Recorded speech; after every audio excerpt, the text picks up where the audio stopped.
Welcome to the Tuesday review, or I guess our second weekly show. Bonus Episode. Bonus show. Yeah, this is week. our second Saturday bonus episode. The first one was completely unplanned. Oh, I'm James, by the way. I'm James. Yes, I'm Nathan. As always, joined by James and Callum. Callum should be here, but he's sick, and we told him to stay home. Yeah, as you should. Stay home if you're sick. Exactly. He wanted to be his sober head, but we were like, no. Yeah. No.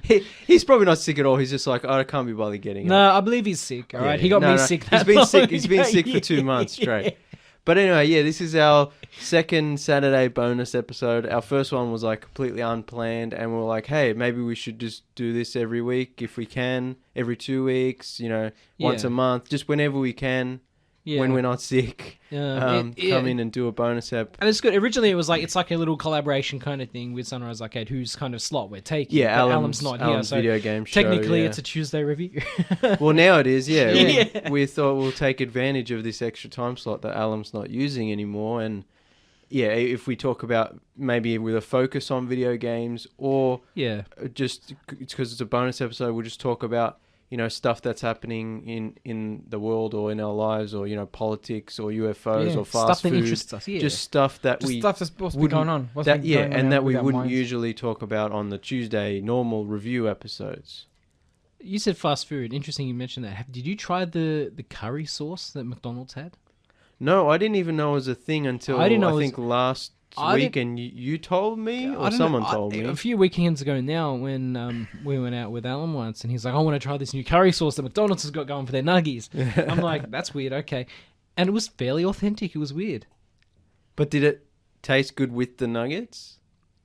I mean, yeah. Because the sauce might be like, this is like authentic, but then... Yeah, it's curry and chicken, it's fine. Yeah, but it's like... But it's weird. Yeah. You wouldn't think it'd be popular in Australia, because Indian food and curry isn't as big here, really, generally. Not as big as like in the UK or something. No, but it's an it's a growth market. Like there's still Indian places in every suburb. Yeah. Like it's a big... I think that our main focus in the Northwest is kebab shops and Chinese shops. That's like our thing. Yeah. But yeah, there's quite a few Indian. I mean, obviously it's a growth market. If Macca's is like, all right, we'll get into some Indian food. But Macca's also does lots of weird sauce, like promotion sauces. Szechuan, yeah. Like, I don't think it's because they're like growing their market. It's just like something weird and different. What did the marketing team cook up to What's a dipping sauce we haven't done before? Yeah, exactly. Yeah. I'd love to see, like, what's their process? They have, like, a little kitchen where they're just, like, making different random sauces. What can we produce at mass scale? R&D. There'd be a Macca's R&D department. You have to sign NDAs when you walk in the building. Yeah. As someone who works in retail, who works with fresh produce, I think about this all the time when I'm looking at the new range of salads and bowls we get in. Yeah. And it'll have, like, like some of these products will have, like, a picture of Curtis Stone or whatever. Yeah. And I'm like... And he lives in America, by the way, I'm pretty sure. It's like, No, but that's the thing. I'm thinking like... A company will go to a chef and like, look, we've got the R&D team just churning out crap. Yeah, do you want to slap your name on it? Yeah. Jamie Oliver's crappy 100%. None of these celebrity chefs actually do anything for the company. I'm interested in the process of like design.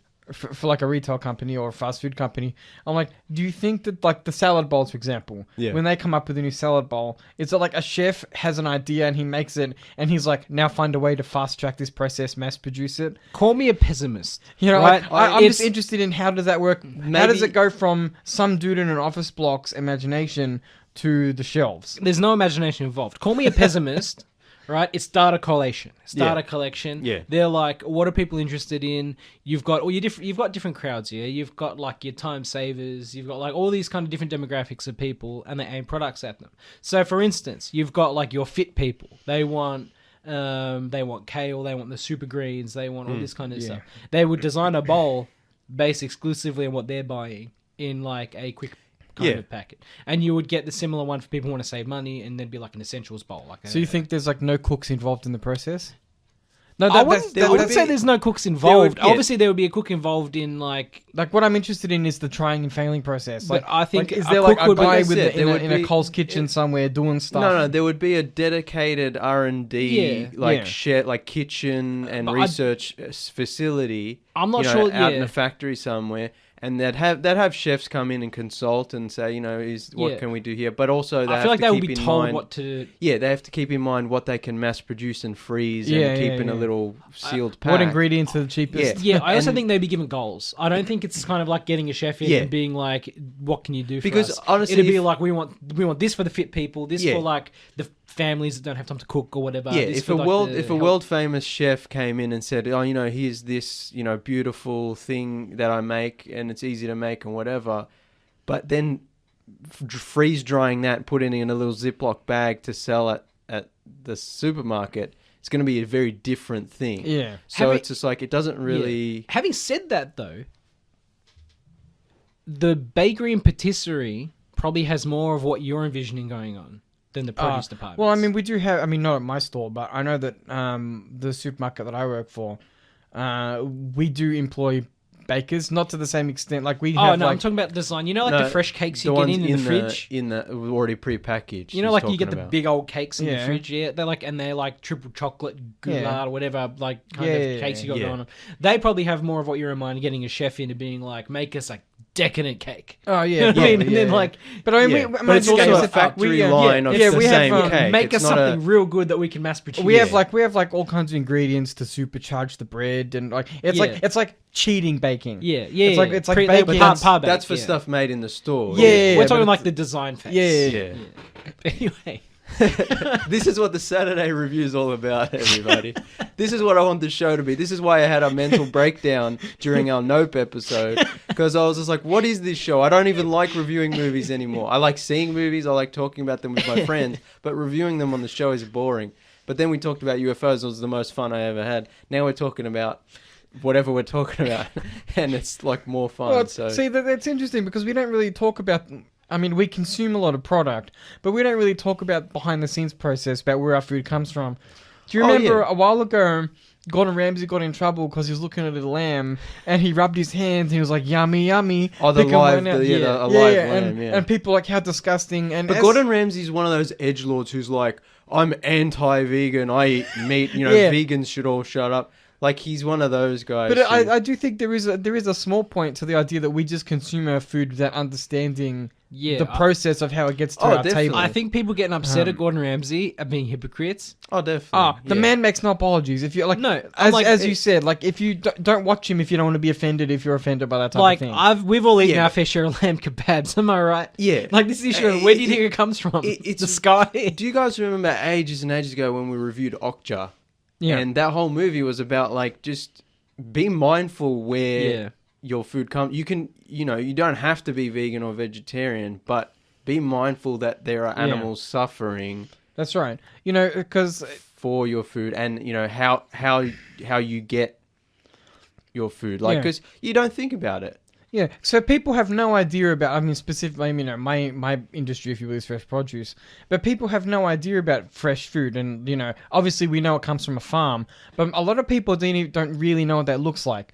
So, like, I had a woman one time come in, and she asked me for a fresh lettuce, and so I get her some lettuce, and she's like, "There's dirt on it." And I explained to her, I'm like, "This literally came from a farm on a truck." I go, "It doesn't get washed in the factory first, it comes fresh as is from the ground." Yeah. Similar story, there was a lady one time who was arguing with me about a punnet of blueberries. So blueberries get flowers on them, the little flowers on the top. Yeah. And she was like, "It's moldy." I'm like, "No, it's not. Look, I opened the thing for her. I'm like, "Look, it's a blueberry, like an actual blueberry with a little flower on it." And she was she was disgusted by the whole thing. Yeah, because and I'm like, people are so used to the processed. Yeah, like the processed version. We like to see the idealized version of whatever food we're getting because that's what they show on TV. I feel like it's a very privileged, rich kind of mindset where it's like everything needs to look like I see it in the catalog. It's a two-pronged problem. One, it's a privilege, like we're so used to everything being manufactured and cleaned and put the preservatives and the shininess in. Yeah. People forget, they're like, this stuff comes from the ground it or needs trees, to look like, it's dirty. It doesn't look like plastic. Yeah. This is not what I'm paying for. But also, on the other hand, it's about like affordability and convenience. There are a lot of people who just do not have time or the money or don't want to prepare their food to eat healthily, to prepare their food, which is why we have an obesity epidemic. all problems we have around the world, Yeah. climate change, Because we're lazy as a whole society. no, Lazy and super capitalism, is yeah. capitalistic greed. It's because People don't have so money, many, yeah. people don't have the money, which means they don't have the time to take care of themselves, to take care of their children. Yeah. And therefore we're in this problem where it's like everyone's just like scrambling to be like, I just got to buy the cheapest thing, even though it's the poorest quality. We don't know where it comes from. Yeah. There's some kid in Bangladesh who is slave labor who Yeah. picked this or whatever, or made this shirt. Yeah, I mean, even in Australia, you look at the way we treat our pickers. Less than minimum wage. Yeah. 30 to a large hours a extent, day. Apple's the biggest phone brand on the planet, arguably. Yeah. Two of us in the studio here have our iPhones. Do we Sellouts. really sell out? Yes, sellouts. But do people when they buy them, do they really think about where it comes from? Yeah, no. And the stories have been in the news. Yeah. Yeah, that's a thing. It's though. willful, but yeah. also It's there's a- easy kind of. It's like, well, I'd rather not think about that because that raises uncomfortable questions. Exactly. There's an episode of The Good Place where like the whole like point of it was that in the modern world, it's impossible to be 100% a good person because Yeah. everything you use, everything you buy, everything you do Has ethical has a considerations. has a link to some sort of human unethical rights business abuse. practices. Yeah. And like it's a big problem, and that's why we obviously need massive legislation and stuff to prevent that. We also probably need to bring manufacturing back to Australia because we actually have work standards and Yeah. laws, labor laws. Yes, when it suits us. All right. But also, you get people coming from overseas on holidays and working at the farms, and they get paid like $5 an hour, Yeah. and all of their earnings go to lodgings, which they have to stay on the farm. Yeah. Yeah, no, but that's what I'm saying. It's even a problem Yeah, here. it's even a problem here. And No, but we I need to fix that. understand where James is coming generally, from. I'd be much better here than elsewhere. Yeah. Possibly where people are getting, Because exactly, taken we go, advantage of. let's export it all to China or India or Yeah. whatever, and some kid jumps off an iPhone building or whatever Yeah. factory, and it's just like, well, We're buying our products on Amazon where the employees have to pee in bottles. yeah, exactly. And they don't get any annual leave. But and then again, it's like I just said with the Good Place thing and with the, Again, with the fresh food people thing, don't have the it's- money to people do don't have the anything time else. or the Yeah. money So to worry it's- about it. it's a trap. It's a big problem we had, just the last election, the federal election not long ago. It's a big problem. It's like people don't have time to worry about politics, what's going on in Canberra, who's the making way the things decision. impact them personally. And yeah. so because they're so busy that, with their own lives, their families, their jobs, they're struggling to stay afloat, economically and whatever, financially, that they don't have time to go like, who's the best candidate? What were they stand doing? for? Yeah. And that's why we oftentimes people either just throw away their vote or they vote for whoever gives them the pamphlet. Whoever gives- first. yeah, Or whoever whoever they saw- offer them a $250 cash injection immediately after the election. or whoever they saw on the most ads for on TV, which unfortunately is usually conservative right-wing parties, Liberal Party in this case here, and this is why the world is such an awful place because of how much. It's just money.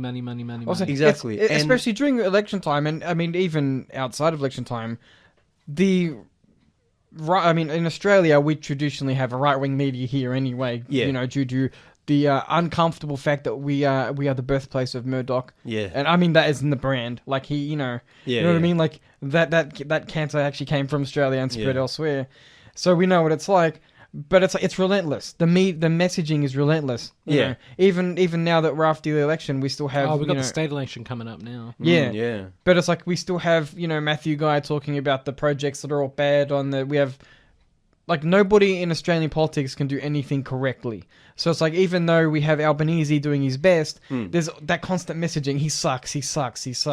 Oh, so yeah, we're going to get to the state election, and then people are only going to hear about the terrible things Daniel Andrews has done. Well, for the whole It's the pandemic, politics of fear. Yeah, for the whole pandemic, Daniel Andrews is a dictator, this, that, and the other. He's, this, that, and he killed a puppy, this, that, and the other. Yeah. And it's just like, it's How could Daniel Andrews do this? yeah. And I'm surprised we didn't see some sort of deep faked AI of Daniel Andrews doing horrible things. It turns out with he the way was- that the I wouldn't be advertisements surprised. go. Hey, Turns the out he was election the was still a Zodiac. couple months ago. I wouldn't be surprised. The secret video they don't want you to see. Well, two things. One, you can't even blame people, for not paying attention because it's so hard to keep up. Also, with because things. that's relentless, people just tune it out. Yeah, it's people don't have the time or the money, and it's like it's incredibly negative. And all that propaganda Becomes a subconscious thing. It becomes subconscious to the point where they might not even pay attention to it. But when they get to the polling booth, if they're not actually informed, and most people aren't informed, And we know people who have voted for the Lib Nats because they think it's best for the country, in quotation marks, but they don't actually know any of the policy. And that could be a product of that unconscious messaging that they're receiving non-stop. That's definitely, they've bought into the lie. Because for the last 50, maybe even more years, they've bought into that right-wing propaganda that keeps coming around, that the conservative parties are the way to go, and then they're not actually informed in what they're voting for, who they're voting for. And it's like, there is some level of personal responsibility, but it's like, if you look at it as a society, it's like you said, we don't have the time to actually focus on things specifically. You can't even blame people. Like, I got really mad last election. I'm like, people need to be informed that they keep voting against their best interest. Exactly, but at the same time, people also working like 3 jobs, and they got kids to feed, but that's the and thing. bills to pay. That's my point. It's all designed that way. 100%. It's designed that way. You've got a right-wing propaganda machine, and then on top of that, you've got people who are so time poor and money cash poor, that they don't have time to invest in finding out who's the best person to vote for. The whole system is designed by to design. That's how the keep, Liberal Party was in power for the last 10 years. Yeah. And I'm still surprised Albanese won. Yeah, and me too. I'm still in denial. It's weird, isn't it? I like the old joke that all the elderly, we'll say Mediterranean peoples came out and they're like, Albanese. It's like, that's what I mean. First walk Prime Minister. Represent. got the old Italian men to come out and vote. Let's just say you did want to learn more about the democratic process, or even where your food comes from, or anything like that. That's time you have to take out of your day. You have to find. Let's just say you wanted to go to, I don't know, a Socialist Party meeting or one of their dues at their venue. Yeah. You have to take the time. You have to get the taxi there. You have to catch the train there. Yeah. You have to get there. Maybe give a contribution, whatever. Then you have to come home, so you have to think about childcare, and then this, that, and everything else. So it's hard to even get politically activated, or even if you were to go visit a farm or go to a vineyard or whatever. Yeah. Again, that's separating the time from your busy life to actually get back to the roots of where food or wine comes from, whatever. It's designed that way to keep people down, to keep people stupid, to keep them uninformed, and to get them to vote for whatever against their best interest. Yeah. And also, it ties into just the problem with capitalistic society, where it's like we're spending so much time working to support our families that we don't have time to spend with our families. Yeah. And this system's not sustainable. No. I mean, it is. As much as I love, it's not sustainable for a human being. You know what I mean? It's like society. At some point, it's sustainable for husks. Not real living people. I watched on YouTube last night. I watched a Vice sort of 20-minute mini documentary on China's 996 system, which is they work 9 a.m. to 9 p.m. 6 days a week, and the effects of that. Because China, obviously, they're a developing, kind of quickly approaching the first world. Very little labor laws and stuff. Yeah. No, there are strong labor laws, but it's a problem of everyone will go bank. All the companies will go bust if they actually take action with these labor laws. Yeah. And China's like, well, things are going really well right now. We can't rock the boat. We have to let these companies do their thing because they're propping up the economy. Yeah. And they have a very strong economy right now. But if they put a stop to these 996 work routines, it would all come crumbling down. Again, it's a whole thing of everyone else is doing this. I have to do this if I want to keep my job. Yeah. The peer pressure. The peer pressure is enormous. The social and the pressure. companies, it's like in Japan, the work culture there is very. And the whole thing in China is as well is even in the employment contracts, right? They're not allowed to mandate 996, but they have flexible work routine contracts. It's expected. Yeah. And no one's happy. No. And like they interviewed a few people on this like mini documentary. You can find it on YouTube on Vice News. And they're just like, look, I don't have any enjoyment. I work. No. I come home, I sleep, I get up, and I work. He's like, I have no hobby. But they're like this. Just put one of these. I don't know. They were like obscure identities, so you don't know who they are. But they're like, I have no hobbies. I have no life. Obviously, I don't see my family. Obviously, China is like the worst case, not the worst case scenario, but is an extreme version. But even in Australia, like, it's not that. Most people get up, they go to work, they work all day, they go home, they cook dinner for the kids who they haven't seen all day because the kids have been in school and they've been working. And then they got to go to bed and do the whole thing again. And then on maybe 2 days off if they're lucky, they got to go shopping. They got to, housework, this, that, and the other. And if they're very lucky, they might get a couple of hours to watch to TV themselves. or whatever, And it's just like, it should be flipped. It should be a couple hours work and the rest of the day you do whatever you want. If you're a manager or something like that, you're expected to be on call in emails. Like humans should not like wear this. We talked about it on the Nope review. We are potentially the only intelligent life the only life in the whole universe. We shouldn't be slaving away in these concrete boxes for our whole lives. Yeah, that's right. We should be creating art. We should be going, frolicking through the woods together. We should be writing poems. Yeah. We should be like Star Trek. That's right. And obviously that's not going to happen for 100, 200, 300, 1,000 years. But we have to start that journey now because otherwise it's never going to happen. And there are people who are actively trying to stop us from having better lives. And it starts with being mindful, doesn't it? It starts with being mindful about our time, where things come from, the way we interact with society, and the way we treat people. There's like customers who come into my work and treat everybody terribly. It's like, they're just people too. We're all just people moving about, doing our jobs, living our lives. Yeah. Customers go into Cum's work and tell him how great I am. That's right, they do. But you know what I mean. It's like people need to just remember that when no one's special, really. We just need to. Everyone needs to be more empathetic.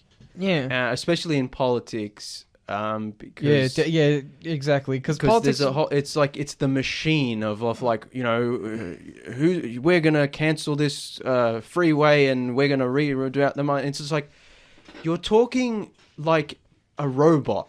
Yeah, like. What, like, actually, you're not trying to help people. You're not trying to make the country a better place. Yeah. I mean, I haven't seen too much legislation from the new government. I don't know what they've been up to. But I know that with the Liberal Party's government that we've had for the last 10, 11 years or whatever, a lot of their legislation, like, it wasn't made for the ordinary person, All Liberal Party legislation is make them more money and keep their friends in power. I mean, you look at New South Wales, the legendary amounts of corruption that come out of New South Wales. Yeah. Right? It's like politicians need to remember that they're servants of the people, not just people who do this job that they, make themselves rich and get free Foxtel for. Yeah. You know what I mean? Like, it's a huge problem. Yeah, because you look at, I don't know what country has good politics. I have no idea, but it seems that it always draws people who have nothing, who only want to benefit themselves. Yeah. Where back in the day, you look at people like Bob Hawke. It's like they were in it for their communities. They were in it, I mean, mind you, they're unionists and such, but so it's built into them. Yeah. But it needs to benefit people. Medicare should never have been weakened. We should only be strengthening the social systems to help society as a whole. Like, I'm sorry, but people like Gina Reinhardt, they do not require another tax break. Yeah, it's ridiculous. And I understand, hashtag not all rich people, whatever. Yeah. But people need to realize that there are people who can't afford to eat in Australia, yeah, let alone third world countries. So, we waste so much time over the last 10 years doing things like, this dude needs a bigger yacht because his small yacht can't really fit in there and there's problems. It's like, no. They're arguing about all this stuff, and it's just like, there are people suffering in your backyard. Yeah, that's right. Do something about it. I don't care. You know, it's always like, where's the money going to come from? I'm like, who cares? Where did the money come from when you made a huge tax break for the mining companies? When you subsidized their mining equipment, you didn't think about it then. Yeah. When you voted to raise your own pay. That's right. Then they don't talk about it. We didn't really. No one. I mean, we questioned it, but like, no one really questioned anything to do with the fracking. The Greens did, but like, you know what I mean? Like, we're fine with the destruction of Australia. Yeah.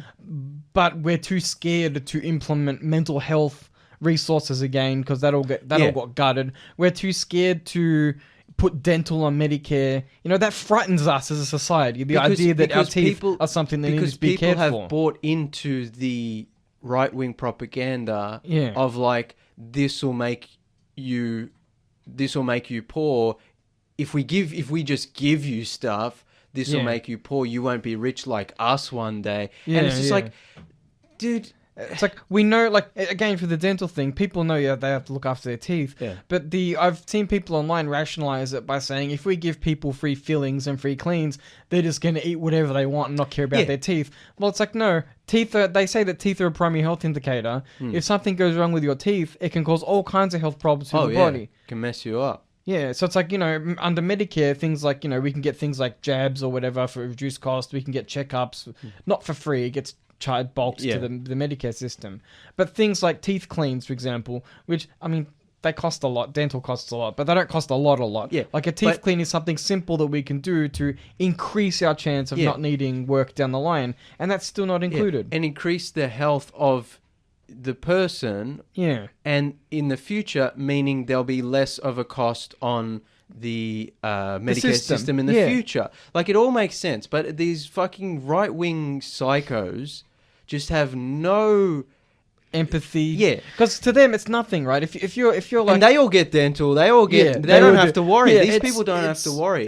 It's look, it's definitely one of those things where it's but like, see, if also dental, right? It's everything's related. So it's like, if I'm in dental pain all the time, I'm more likely to be at risk of, we'll say, drug and addiction. alcohol abuse. Other ways to medicate myself so I'm coping with the pain better. Which is another weight on the system. Which is another weight on the system. Yeah. Not only that, it's a social weight. You know, like, addicts come into work all the time and cause problems, and they steal, and, you know, the problems that causes in families. You fix people's, like, it's so simple. You fix someone's health, you prevent them from having financial or mental or addiction problems in the future, which prevents potential crimes, which prevents potential broken homes, which prevents potential suicide. It's like, it's a chain. Yeah. But, you know, be kind. Yeah. Exactly. That's all I'm saying. Because we don't be empathetic. Exactly. Because people aren't looking at you know, individual things because they're so focused on bullcrap. I know, honestly. You know, I know it's hard. You know, I know it's hard. People don't have time. But yeah, you have to have an informed vote. Don't just vote because your friend or your partner or your parents vote a certain way. Don't just vote because you saw the commercial. Don't just vote because whatever you saw on 9 News. Yeah, don't because the newspapers don't care about you. No, I think at the end of the day, I think this is why Albanese won the last election, because the people that caught a little bit of the debates or whatever else.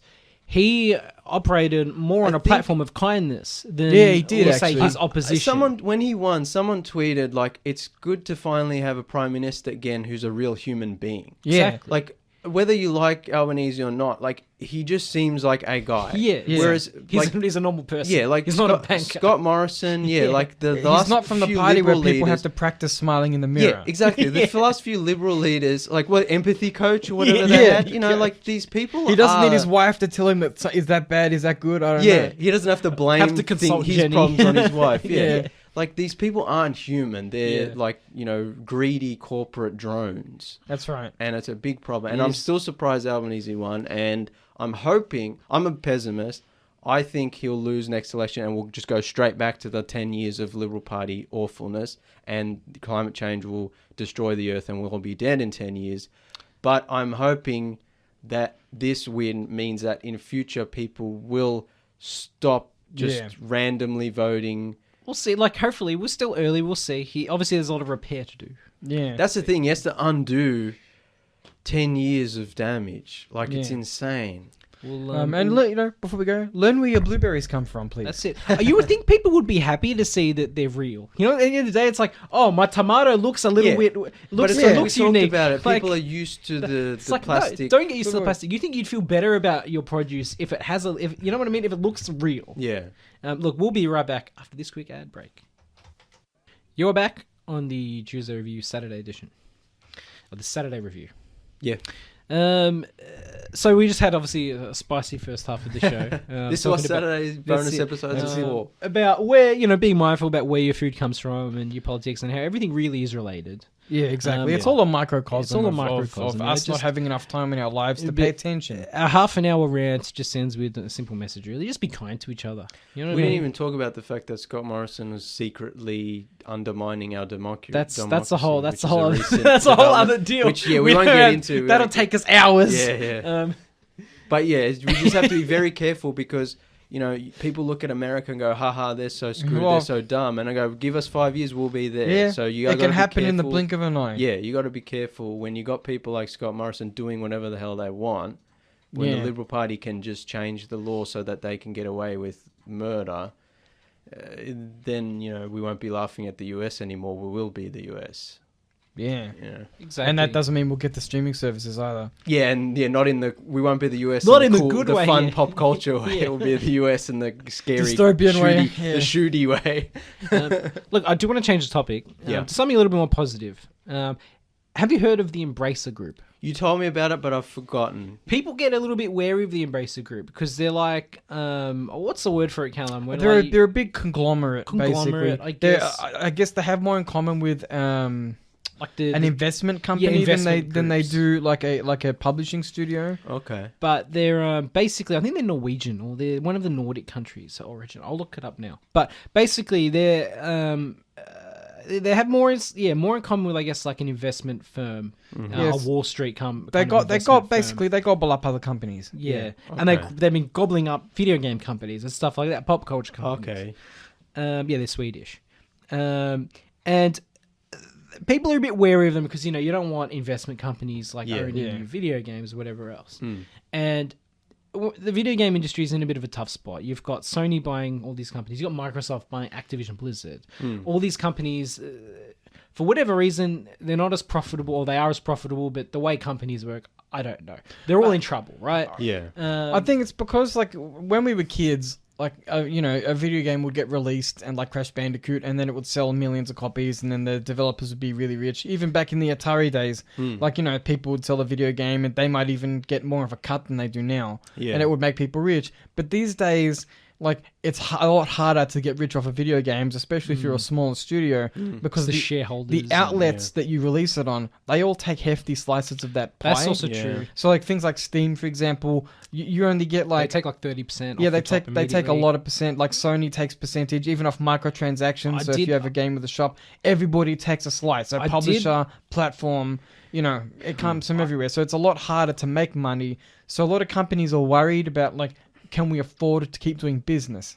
I did, and that's basically it. I did see some graphic about it was Games Pass or whatever, and about their effect on the indie games industry. And it was here's if I release my game on Steam, it's I work with a publisher. Say the publisher will give me $250,000 for the development of a video game, and then I have to pay it back. Yeah. Yeah. And then it's so I get $250,000, which is my life for the last 4 years of making this game. They give me that money. They release it on Steam. Steam takes 30%. The publisher takes the rest until they've paid off that sum. Until I've paid off my loan of $250,000, which that's whatever. And then Steam, and then after that, they can start making profit on their game, which can take years. Which is still the earning sense. So it's but also what you've got to keep in mind is when you release a game on, say, Steam or any other kind of digital distribution platform, the first few months are critical. Yeah. That's when your game is hot. That's when it sells all the copies. It's in the ladder. Yeah. Yeah, it's in the ladder. That's where people see it, and then it's by the time that your indie company can actually receive profit from this game, everyone's already bought it. Everyone's already seen it. The hype has died. Hype is dead. And so a guy was look, so I make very little money off my games, but at least I get sort of paid for my development time. Cool. But in terms of like being rich or whatever, he's like, no, it's very hard as an indie company. That's the old world version. I think it's the same with movies now as well. It's like they used to release something, the movies, and then you'd have a video or a DVD release that would continue the money train going for a while and the word of mouth. Yeah. And now it's just like it comes out on streaming, comes out on movies, it makes all the money in the world, has a big Twitter, social media boom hype, and then goes away. Yeah, it's the same thing. And then so like these companies are like, so Steam, they don't like Steam. They don't like, because it's like at the end of the day, if you have to work with another publisher, it's like you're not going to make any cash. Sure, you'll get paid a wage for your time making the game, but none of the millions of dollars that game makes will probably go to you. Yeah, and it's one of those things where we were just talking about capitalism. Yeah, it's one of those things where the effort you put in to create a product, whether that be putting stock on the shelves, or making a video game, you don't really see the benefits that the shareholders will see. No, because they all get the kickbacks. The CEO gets his pay bumped up, and the people doing the actual work, making the actual product, but get shafted. I mean. But then you've got Games Pass, which, look, I don't want to simp too hard for Microsoft. We talked about it last Saturday episode, But, we do a little bit. You do, I know. I do, yeah.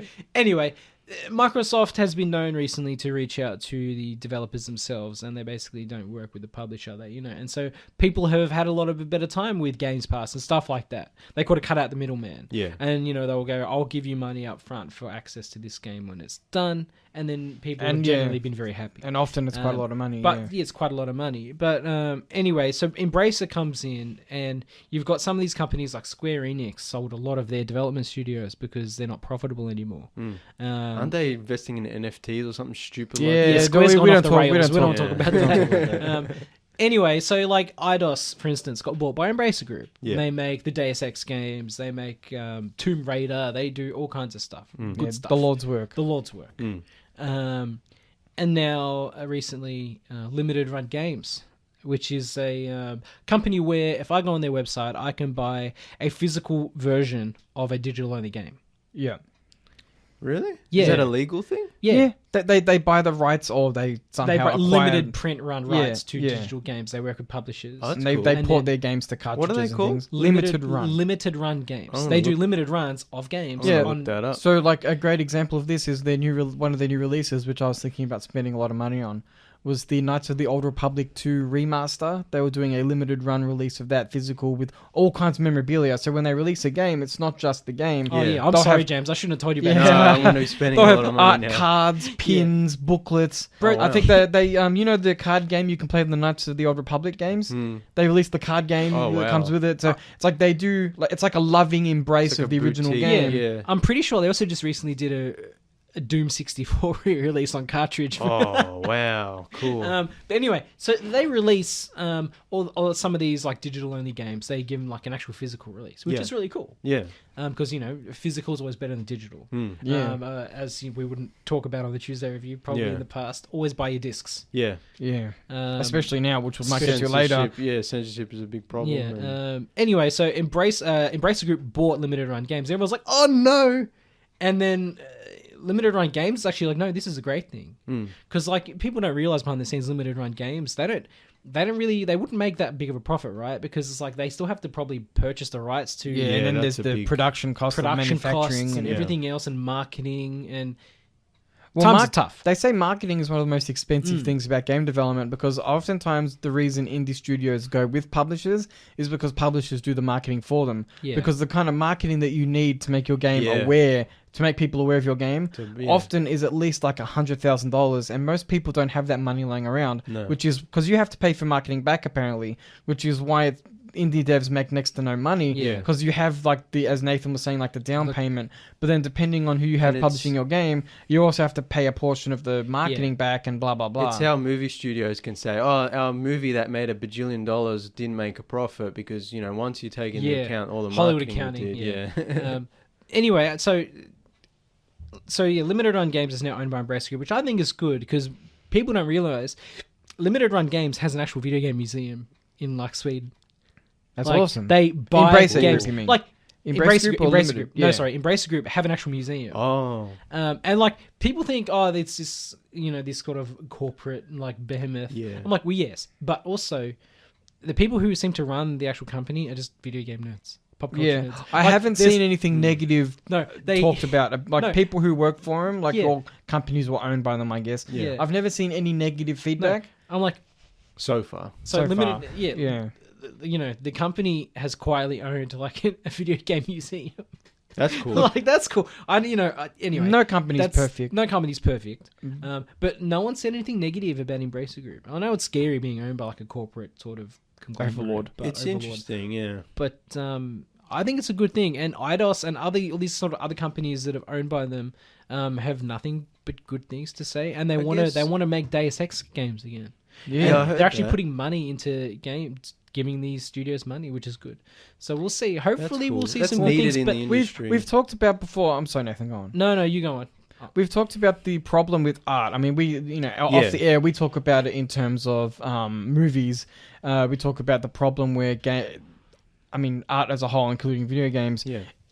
There should be a balance between like the economy side and then the artistic side. Yeah. And we talk about how in this day and age it's kind of gone towards the capitalistic end of things. There's always been there should be a kind of balance between commerce and art in films, and Yeah. But I think recently it's just gone full commerce, and the art is completely hopefully Embracer Group want to treat it more towards the center, where it's like, okay, we can see this as a profitable IP. Like Deus Ex, for example, got cancelled because Cyberpunk was a thing. Yeah, I don't exactly the reasoning. I'm not exactly sure, but like Deus Ex was a wonderful IP that people cherished, and they just decided to like put it on the shelf because they had other projects. It's too similar to another game coming out. Hopefully, that Eidos will get the freedom to do what they want to do with that product. Yeah, and hopefully Embracer Group are like, well, we love video games. And they do have a lot of money, so hopefully they can find a way to... I mean, Deus Ex is profitable anyway, so it's not like a big issue. It just wasn't profitable enough for Square. Yeah. So it's interesting because, like movie studios used to just be movie studios. MGM would make movies. They would, sign a movie star and make big movies, and then over the last 20 plus years, now you're not just a movie studio anymore, you're like a media conglomerate. And you're owned by a bigger media conglomerate, and there are different facets to your business. And now with the internet, there's like streaming and YouTube and all sorts of other things. And so movie studios no longer just make movies. They make IPs. Everything. And that's why it's gone like full commerce, where it's just like, movies as content, as we've discussed. And it's interesting. Games are similar.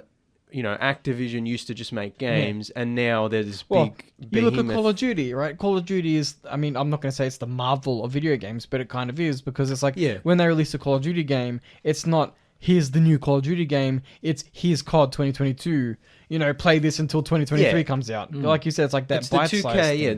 The 2K games is just, the same game every year, but now there's an added... corporate, and we talked about the predatory microtransactions in the last Saturday episode, but it's not just that, it's just like there used to be video game companies and now they're media companies. Yeah. Sounds like Embracer, even though it's a investment firm or whatever, seems to trying to be, I don't know anything about it, I'm just saying from what you said, seems that they're being like, we're going to be a video game company. Yes and no. So that's what I was going to get to. They recently purchased the worldwide exclusive rights to Lord of the Rings. They did, yeah. For games. To make games, though, because... they own the exclusive worldwide rights to motion picture, merchandising, stage, and other rights in certain literary works of J.R. Tolkien, including The Lord of the Rings and The Hobbit. Yeah. Wait, so Amazon... So they can make new movies, they can make new... But Amazon bought the rights to... That was... they negotiated with the Tolkien estate on a specific project. Okay, that's interesting. Because I would be surprised if the Tolkien estate... I would assume they're the kind of company who would lease rights, if you know what I mean. Yeah. A lot of companies do that. Embracer Group also has the hundreds of billions to throw around. Yeah. I mean, we'll see what happens. It wouldn't surprise me if they bought it just so it wouldn't get I mean, I'm projecting what I want Embracer Group to be, so I'm not going to speak for them. But from what I've seen from their behavior, maybe they just bought it because they want to fund a new game and they want to keep that like IP stable. There's already a Golem game coming out. Yeah. I don't know who's behind that. I don't know. Embracer Group, though, they've worked with Tolkien's estate before. They own the company Asmodee, which makes board games. And they've released Lord of the Rings flavored board games for decades. Yeah. So they kind of already have a working relationship before.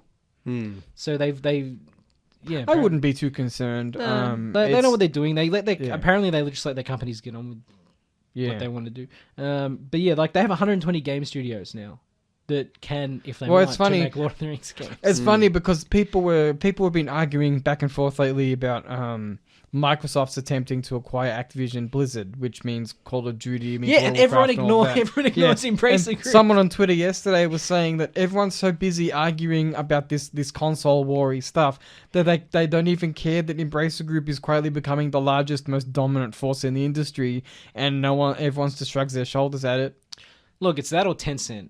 Yeah, and I'd prefer Embracer Group myself. Tencent, I don't know. They don't do bad that's products. the whole thing with corporate they don't do bad espionage in China, that it's like a little iffy. But if you want Tencent, because like they have to abide by all the kind of Chinese laws and whatnot. Yeah, I was gonna say, like, don't get me wrong, Tencent do good quality products. Like, I've seen some good stuff from Tencent, but also, do we necessarily want a company that legally probably has to have backdoors? Yeah, to government agencies to be having in your software that you download onto your devices. Yeah. That could go for any country though. I don't want no country should have backdoors to everything. Nathan and myself used to use Kaspersky for our antivirus stuff and our firewall stuff. But then when Russia decided that the Ukraine actually belonged to them, I saw a news report that was like everybody should probably stop using Kaspersky until Russia recovers from its nervous breakdown. I don't know if I still use. Oh God! I didn't because I didn't even think about it. I downloaded it 2 years ago and I bought the thing. Because Kaspersky's like partially owned or something by the Russian government or something, has connections to it, and I was like, oh, got to change. See, that's it. We just talked about not long ago with the Good Place thing. It's just like every company has shady connections. Has unethical business practices. Yeah. And it's just like that's not to say Kaspersky's bad. It's just you got to be aware of certain things. But you have to do so much research, and then you could buy a product and go, oh, this is the most ethical option, and then a year later you're like, oh, Yeah, it turns out the CEO murdered a man. And they let him get away with it. Turns out little kids work their fingers to the bone to bring you that, and it's just like, there's no winning. Yeah, it's so hard to be a good person that I understand when it's just like people throw up their hands and just like. Yeah. It doesn't matter. It's going to be really interesting to see what happens with the Lord of the Rings stuff. In their press release. I'm very worried because we were so excited for the Amazon TV show, and the closer it gets, I'm just not looking forward to it anymore. And I think it's going to turn into a Star Wars thing where they're just churning out crap, possibly, and it's just going to get worse and worse and worse. In the press release, the Embracer Group has said the other opportunities include exploring additional movies based on iconic characters such as Gandalf, Aragorn, Gollum, Galadriel, Eowyn, and other characters from the literary works of J.R. Tolkien, and continuing to provide new opportunities for fans to explore this fictive world through merchandising and other experiences. Now, instead of becoming a licensee, it has become a licensor. Embracer can start dispensing Lord of the Rings content. We're gonna get a young Gandalf show like the Obi-Wan show. No. And he's gonna be like walking through the desert, and he's gonna like, oh, young Bilbo. Look, the good thing is we can just ignore it. That's the thing. Like, I think I've talked about it. I know I've talked about it with Callum and Nathan. I think I've mentioned on the show with Star Wars. Now I'm just cold turkey, cutting myself off completely. I'm not watching any of the shows, any of the movies, playing any of the games. I'm done. Only the originals really exist. Everything else doesn't exist. Unless they're re-releasing like classic 90s like stuff. Yeah. Well, that's the thing. I'm not interested. If they own some of the older studios that made some of these classic Lord of the Rings games and stuff that we used to play as kids, now that'd be cool. To, like, that's the thing. Yeah. For years, it's been so hard to get the old Lord of the Rings games because they just never republished them. I think they got re-released recently digitally. Did they? Yeah, I saw it on Facebook. Because I remember seeing like one got put up on Steam and then it got taken off straight away or something stupid like that. I saw a few of these games, so maybe I'm like, that's cool. Yeah. At least to get If like, they can do remastered, stuff like that, What is it? Third Age, and then you got the Aragon game. Yeah. What were they called? If they can War, do that, I'd War be of the down. Ring. Yeah. But my point is like, I think soon, Lord of the Rings is going to be like that, where I'm just going to have to ignore everything. The only thing that exists is the movies. Yeah. We talked about with like The Witcher season 2 and Wheel of Time. It's just like there's a lot of stuff coming out that everyone's hyped up about, and we're like, oh, what a great time to be a fantasy nerd. And then it all came out, and I'm like, you know what? I think I'm just going to have to cut myself off from a lot of this stuff because I'm not enjoying it. No. And a lot of it is produced very cynically. You know what I mean? Like, and I think like the originals were made with such love, and that goes for whether you're talking about Star Wars or you're talking about the Peter Jackson movies. Yeah. I mean, even the Lord of the cartoon Rings, and the Russian one were made with love. Let's be honest. But it's like, when you look at these new factory churned out ones, it's all green screen. No one. It's the whole people making it like it's the commerce thing we were just talking about. It's now obviously the creatives behind it. They put in a lot of work and kudos to them. Yeah. But the whole like push behind it, it's very corporate. It's very safe. Yeah. It's very clean, and it's just there's no. Yeah. If Embrace Group won't impress me though, Tom Bombadil musical TV show, do it. Don't be scared. I'd be down for that. Don't be scared. Tra-la-la-la-la. That's it. With his yellow, was he yellow gumboots? What is he Yeah, wear? I think so, yeah. Just imagine all the fun adventures we could have with Tom Bombadil. That's why Embracer Group bought the Lord of the Rings rights. That's it. Actually, if the new Amazon Lord of the Rings show has a Tom Bombadil scene, it would automatically go up in my book. Yeah. Even though I like the fact that he was cut out of the Peter Jackson movies. It made sense for that film. At this point, I'm like, just go for it. Yeah. I can already feel Tolkien rolling in his grave. I think he'd come back to life and strangle the director. Yeah, we talked about this where I think even Tolkien would probably not like the Peter Jackson movies, but whatever they're doing now, he would hate even more. Yeah, probably. But yeah, we'll talk about this on another episode when we get a proper chance. But even like the Sandman show, I have problems with, and I'm just like, at what point do I have to stop watching? Even though it's such a big deal and it's up in my wheelhouse and it's fantasy and people are talking about it, and at what point do I just say, hey, you know what, I'm not enjoying this, I'm gonna go spend on time on something else? I didn't hate it. But the latest episode that was released has a part where it's animated, and we were talking before the show about how that was actually the bonus episode was the best episode of the whole series. The cat one. Really full of imagination. It really felt like it was from the pages of the Sandman, which is I actually really enjoy the show, but I think that's what it's missing. It doesn't feel like it's from the pages of the Sandman. Yeah, we'll talk about it maybe in a couple weeks' time when we have a chance. But yeah, I just think now there's so much stuff out, so much content. Yeah. On that note, just quickly, don't you worry about there being too much content. HBO's deleting everything. That's what I'm saying. Not only do you have to worry about streaming, but like companies like Sony are taking games off their online service. HBO's just taking all their talking about disgusting capitalism. I was just on Reddit, and it's like the top article there is like HBO removes over 200 classic Sesame Street episodes. What? Talking about, so there was a gentleman who was making a TV show who was told that his show was cancelled because he found out about it from a news report.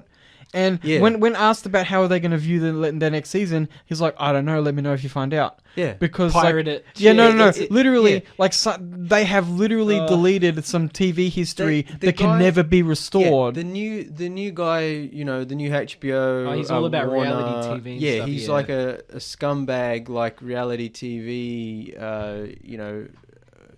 Like I know that Real Housewives kind of thinks that sounds harsh. It sounds harsh, but that's premium level TV guys. Real Housewives but this is of LA. We have a guy in charge of HBO who does not care about television. Yeah, and he's they literally cancelled Batgirl to get the tax write-off. Yeah, it's disgusting. It makes my skin crawl. Like, and it's looking like we're going to be getting a Flash TV show, which is the most unethical thing I've ever heard in my life. There's already a Flash TV. No, I mean movie, with Ezra Miller. Yeah. And the problem is, but while that should have been cancelled. Ezra Miller was wanted by the law while they were doing reshoots. So it's like the most unethical movie I've ever heard of in my life. Yeah. And they cancelled Batgirl, which was like a Latino-led Brandon Fraser villain starring movie that we all want in our bones. Yeah, which was going to streaming anyway, so it's like they didn't really have to spend any money on it. It makes my skin crawl. HBO should be ashamed of themselves. Just because they wanted... And, you know, even before this new guy, CEO guy, came on board, like, they did the same thing with Swamp Thing. They didn't get a tax credit, so they cancelled the show. And it's just like, why even make it? Like, if you're not gonna put the time, money, effort into it, the commerce side of things, it's like people don't even know. Like, certainly to a certain type of executive, they don't care is the real answer. Yeah. But it's like they don't even know that the artistic side exists. It's just we've talked about it a lot over the years of the show. It's just like the executives who make the decisions, they don't like movies. They don't understand movies, and they're acting like it's still the 1940s. Yeah, like they don't understand. Like, people watch things differently. What people want is different, and also at the end of the day, it's like I said, the whole art and commerce thing. It's just like they're just making content to generate money. Yeah, you know, and it's just like, well, we're getting all this either half-baked stuff or really good stuff that gets cancelled. Yeah. And it's just like, what's the point? Why do I even bother watching this stuff anymore? Exactly. Yeah. Well, we've talked, especially in Netflix specifically. Yeah. They have the issue where it's like, oh, you know, like Sandman hasn't been renewed yet, and it's like the number one show in 80 countries. And it's like, oh, we have to wait and see how it performs. Unsustainable growth month on month. That's what the goal is. It's like why spend however $100 million on that show, however much it cost, to then be like, no, we're not going to finish the story. It's like, well, I understand you have to keep spending money every year, but it's just like, why not cancel all your other garbage projects that no one cares about, because they're just throwing everything at the wall, and there's no care taken into the. What are we going to make? What are we going to... That's why HBO is still probably king, because at least For now, until they get turned into Discovery Plus or whatever they're doing. Let me rephrase that for you. That's why Apple Plus is still the king. Well, yeah, who knows? For now. I'm not really sure how long this is going to last. I think we're still in the honeymoon period. Isn't it interesting that we're young enough to have seen the death of Blockbuster? Right, the beginning of streaming, and now we're witnessing the death of streaming. Yeah. So what's next? Are we going to see a resurgence of please? I hope. Quietly video stores. Please, video stores come back. We were talking about this off air like a couple days ago. I'd love a video store. Caitlin was like, I really miss, and I'm like, I miss it too. It definitely, was an important, formative part of our growing up and movie loving lives. And a lot of people have nostalgia for it. And, there's been a lot of posts recently after the Warner Brothers HBO thing of like, Blockbuster used to contain 5,000 movies, and streaming services carry an average of 3,500. And it's like, and I'm like, yeah, I feel like you like the idea of Blockbuster, but if they actually came back, would you go? I would. Oh, look, but we're the exceptions. We're exceptions, but I would go, for the novelty of it a couple of times. But other than that, I would just stay home and watch streaming. Look, I would go for the disc-based. Yeah, and let's be honest, we'd rip all the Blu-rays, but still. But at that point, you can already do that without having to go to a store. You know what I think the difference is? The difference is that it's like, streaming.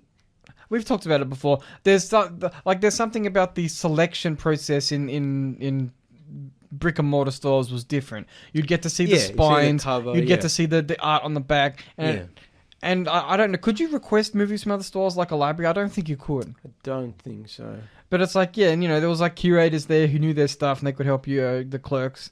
But like streaming's an issue for me because, like we were saying, you never, especially now I should say, You don't know what's going to be around.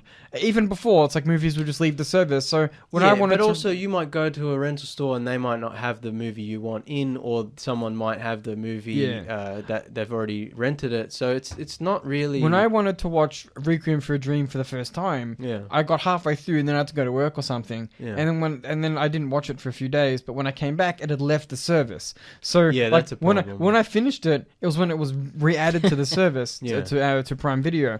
So it's like, but with a brick and mortar store, so you could rent it, and then like you said, in the unlikely event, I guess, that someone would rent Requiem for a Dream, it's like it's still there when I want it. I just go there, I give them my $250, and then I feel like I definitely feel like this is people's nostalgia talking, and I don't think it would in this day and age. Like I don't think probably. It would really I also think in the age of streaming, I also think people would be like they'd pick the movies and they'd be like, "Wait, I have to pay for these." That's also true. Yeah, it's like, wait a second. Like, I mean, because they tried the memberships and we get like the free rentals. It didn't work. It's fun to think about. It was such a cool thing back in the day, but now I just don't think it'll be worth it anymore. True. But it's one of those interesting things that it's an interesting question for us to ponder, because what do we do when all the movies we want to watch are being deleted because one of the things that, sorry to interrupt you, one of the most disgusting things I read about this HBO stuff was the reason that they're deleting so much content from the service is because they don't want to sell it. They don't want to pay the royalties to the lesser viewed properties. So they don't want to be paying the what do they call them? Damn it, capitalism.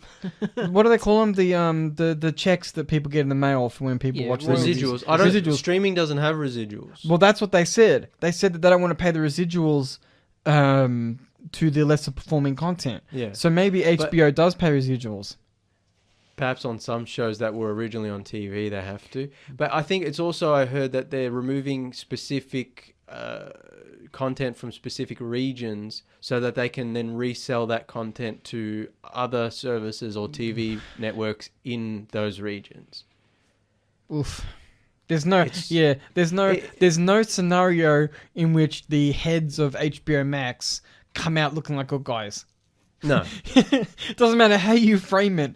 Even like the most capitalistic guy can't positively frame it. Even if this CEO guy makes money for his shareholders, it's dirty money still. The image, the damage to the HBO's image and Warner Brothers' image, incalculable. Even with just the Flash thing, it's such a bad look. Yeah, like the guy they allegedly held people at gunpoint in a house somewhere, and they're still like, no, we'll see what happens. We'll make the movie, I guess. And you know what's funny though? Even if Ezra Miller wasn't implicated in any of this stuff, and he was the greatest guy in the world, Warner Brothers has such a bad track record with DC movies. That even if the Flash movie came out, I was like, I don't care. No one cared. The Shazam trailer came out, I was like, looks kind of cool, I guess. Like Black Adam, I was like, Like, I'm not going to see Aquaman. And that Aquaman's got another Amber Heard, that's the whole problem with her. And they're not recasting her. It's such a shit show. Yeah, it is. It really is. And I'm just like, you know what? It's like I just said earlier. At a certain point, maybe I just have to cut myself off. Yeah. And it's like, I'm not going to watch the DC movies anymore. Not that anyone was wait for them to reboot it. Not that I was. I wasn't even watching them before. So, and if this guy has his way, they won't even make superheroes. They won't even make anything anymore. Yeah, it'll be maybe if it was unscripted though. Like if there's like some guy pretending to be Superman in a house and it's like Keeping Up with the Kardashians, except it's the Justice League, and it's on Discovery Plus. I don't know. Maybe there is a solution. This is like a problems. South Park episode. Yeah, I'm sure South Park will have something to say about it in their next thing. Oh God. I reckon that's all the time we've got for today, guys. Yeah, that's enough. All right. Thanks for listening, everybody. Please like and share the Tuesday Review Facebook page, the Twitter, and the Instagram. We'll be back next week. Adios, cousins.